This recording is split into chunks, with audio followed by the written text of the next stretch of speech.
আসসালামু আলাইকুম রহমতুল্লাহ। আপনি যদি ব্যাগ দিয়ে ফুড ডেলিভারি করে থাকেন তাহলে আপনার জন্য তিনটা টিপস। এই তিনটা টিপস যদি আপনি ফলো করতে পারেন ইনশাআল্লাহ অ্যাক্সিডেন্টের হার একদম 99% কমে যাওয়ার সম্ভাবনা আছে আল্লাহর রহমতে। তিনটা টিপস হচ্ছে, প্রথমত লাইন মেনটেন, দ্বিতীয়ত দূরত্ব মেনটেন, তৃতীয়ত স্পিড মেনটেন।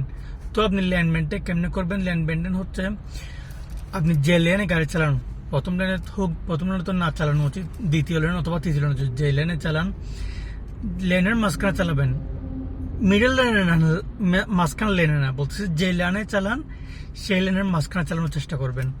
এই পাশাপাশি দুই পাশে একদম পাশাপাশি না, চেষ্টা করবেন একদম মাঝখানে চালানোর জন্য। এটা সবচেয়ে বেশি গুরুত্বপূর্ণ। দ্বিতীয় হচ্ছে দূরত্ব মেনটেন।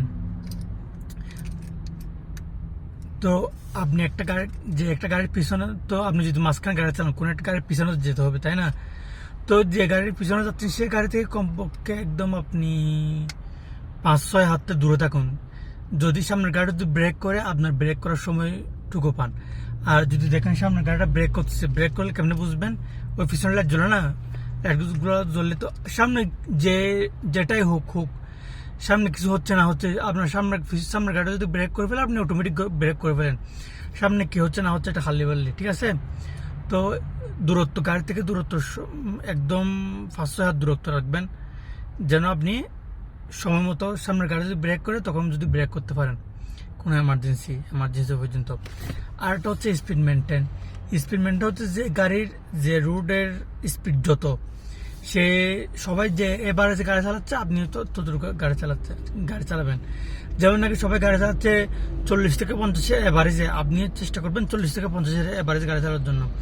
আপনি যখন হাইওয়েতে, তখন কিন্তু 40 থেকে 50 এভারেজে গাড়ি চালালে হবে না, তখন কিন্তু আপনাকে 80-র উপর গাড়ি চালাতে হবে। তো তখন চেষ্টা করবেন 80-90, একদম 4 নাম্বার অথবা 3 নাম্বার লাইনে থেকে এই স্পিড গাড়ি চালানোর জন্য।